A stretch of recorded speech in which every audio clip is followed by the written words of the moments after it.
The conjuring last rites. Conjuring యూనివర్స్లో ఇది fourth movie. ఓవరాల్గా 10 ఉంటాయి టైమ్ లైన్లో చూస్తే. అంటే కాంజూరింగ్ అనే టైటిల్తో ఇది ఫోర్త్ మూవీ.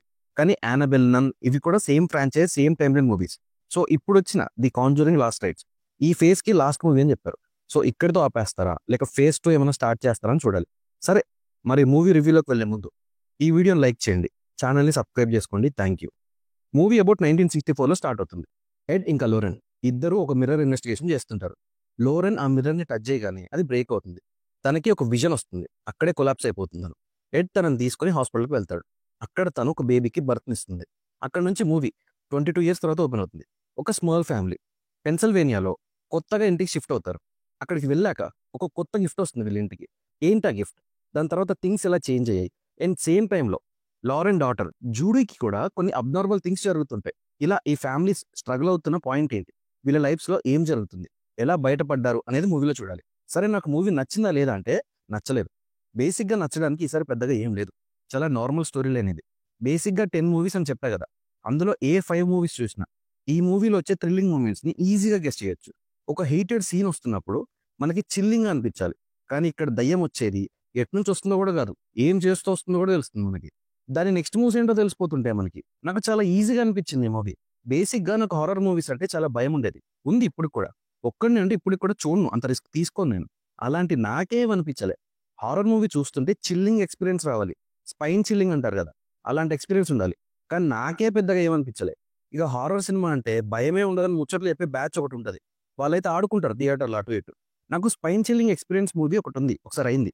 అది స్పైన్ చిల్లింగ్ కాదు, spine drilling, spine killing, spine breaking experience. So అది నాకు మిస్సింగ్. ఇది కంపారిజన్ కాదు. ఈ మూవీలో అందరూ ఎక్స్పెక్ట్ చేసే పాయింట్ అదే, నేను కూడా.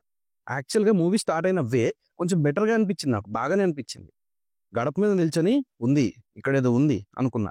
ఏం లేదు, ఉత్తిదేని తర్వాత అర్థమైంది. మళ్ళీ ఇందులో లవ్ స్టోరీ ఒకటి ఇంట్రడ్యూస్ చేశారు. మేబీ నెక్స్ట్ ఫేజ్లో కొత్త పేరుతో కంటిన్యూ అవుతారేమో.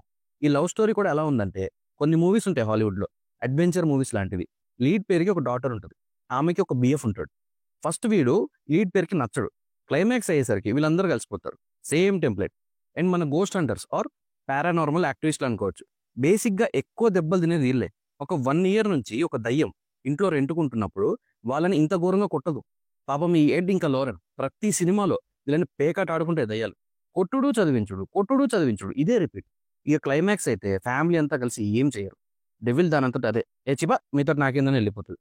తర్వాత ఒక ఫ్యామిలీ మూడ్లో ఎండ్ అయిపోతుంది మూవీ. కాంజూరింగ్ మూవీ వస్తుందంటే అఫ్కోర్స్ ఎక్స్పెక్ట్ చేస్తాం. ప్రీవియస్ మూవీస్లో నాకు బెస్ట్ అంటే కాంజూరింగ్ 1. ఇక్కడే ఈ ఫేస్ ఆఫ్ మూవీస్ లైక్ చేయడం స్టార్ట్ చేస్తాం.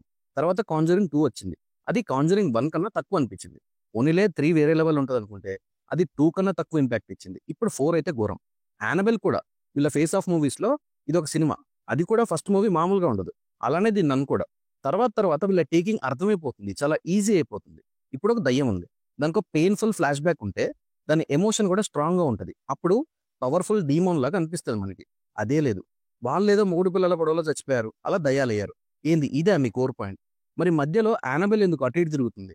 ఆ బొమ్మను ఎప్పుడో బొక్కలో వేశారుగా. ఒక్కదానికి కూడా సరైన క్లారిటీ లేదు. మళ్ళీ ఈ మూవీ రిలీజ్లో డిఫరెంట్గా ఉంటాయి. అంటే ఫస్ట్ రిలీజ్ అయిన మూవీ కాంజరింగ్, కానీ టైమ్ లైన్లో చూస్తే ఇవన్నీ ఒరిజినల్ స్టోరీస్ అని చెప్తారు.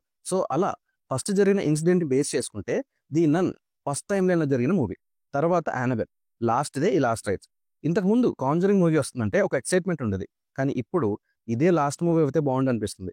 మూవీకి ఇంపాక్ట్ ఇంక్రీజ్ అవ్వాలి, అది సౌండ్లోనో మేకప్లోనో కాదు అవ్వాల్సింది. అండ్ ఒక బ్యాచ్ ఉంటుంది. తెలుగు మూవీ అంటే చాలు లాజిక్స్ అనే బ్యాగ్ వేసుకుని వస్తారు. ఈ మూవీ చూపించి అడగాలి, ఐస్ ఇప్పుడు ఎక్కడ, ఐస్ బాక్స్లో పెట్టుకున్నావా, లాజిక్స్ ఎందుకు అడగట్లేదు అని. నాకైతే మూవీ నచ్చలేదు. దానికి రీజన్ ఏంటి అంటే మూవీనే రీజన్. నా రివ్యూ నచ్చితే సబ్స్క్రైబ్ చేసుకోండి. Thanks for watching.